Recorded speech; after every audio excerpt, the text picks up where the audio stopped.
Start with a big breaking update that is coming at this point in time. As far as the war in West Asia is concerned, we're learning that US has launched a fresh attack on Iran.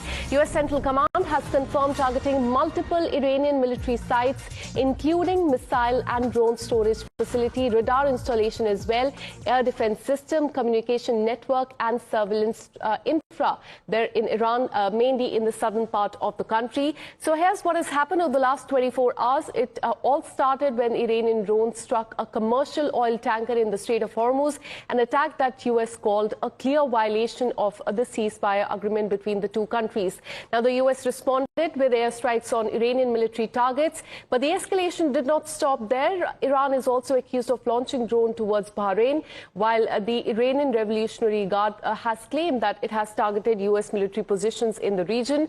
Now, for the second time in the last 24 hours, we're learning that US has hit back. As far as Iran is concerned, President Donald Trump has defended the operation, saying that Iran was given a chance to honor the ceasefire but chose not to. Trump has also issued the strongest warning yet, saying that if Iran continues to defy the ceasefire, the US will quote-unquote, complete the job. Now, this is the second time that there has been a direct military exchange since the ceasefire understanding was reached between the two countries, raising questions about whether the agreement can hold or not, or whether the region is sliding back into a wider conflict. Now, that is the latest we're learning as far as this latest attack and the subsequent threat by Donald Trump is concerned. We are learning that US aircraft have struck Iranian missile and drone storage sites there as well. Now, let me go across to Mr. Mike Cyril, a retired US Navy SEAL based in USA. Thank you so much, sir, for connecting with us. How do you look at what has happened in West Asia in the last 24 hours, in fact?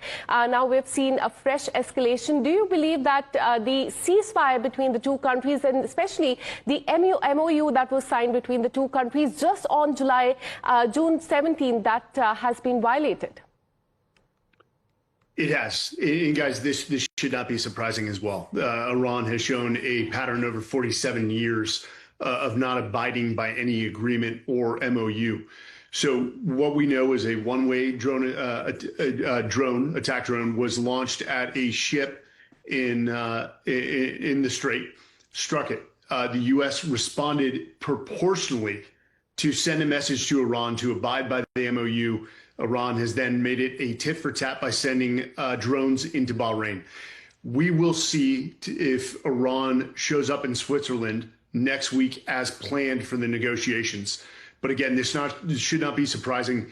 And quite frankly, I think we should expect for more U.S. strikes on strategic targets within Iran to send a very clear message, either abide by the MOU or suffer their fate.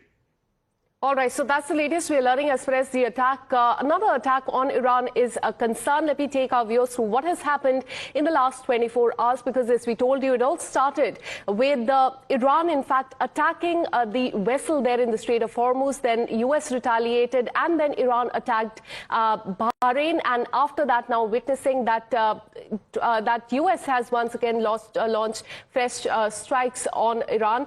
Let me once again go back to Mr. Mike on this. Mr. Mike, how do you look at the situation panning out in the coming days? Because there was one MOU that was signed between the two countries, but it was also followed by negotiation between the two countries.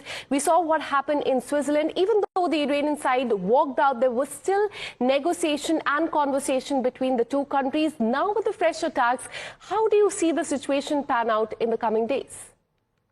Well, I think it really points to something that's going on in Iran. I think there is a strife, a conflict between the political class, the politicians who are more moderate and want the survivability of Iran. And then you have the real decision makers, the military and the IRGC, and they are not abiding by this deal. So if they can't get aligned inside Iran, what I suspect that will lead to is more conflict. Now, understand, Iran is also testing U.S. resolve here. For your viewers, we have a midterm election year going on this year. That's vitally important.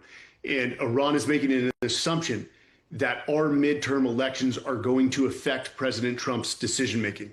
And that is a strategic miscalculation. President Trump and the Department of War have held back from hitting very critical targets in Iran. We're talking about power plants, about their oil infrastructure, their desalinization plants. If Iran, who has a choice here, we're going to wait and see how they respond to this. They ultimately can either decide on their fate or continue negotiations. Absolutely. It remains to be seen how this pans out in the coming days. Stay on with us. I'll come back to you once again.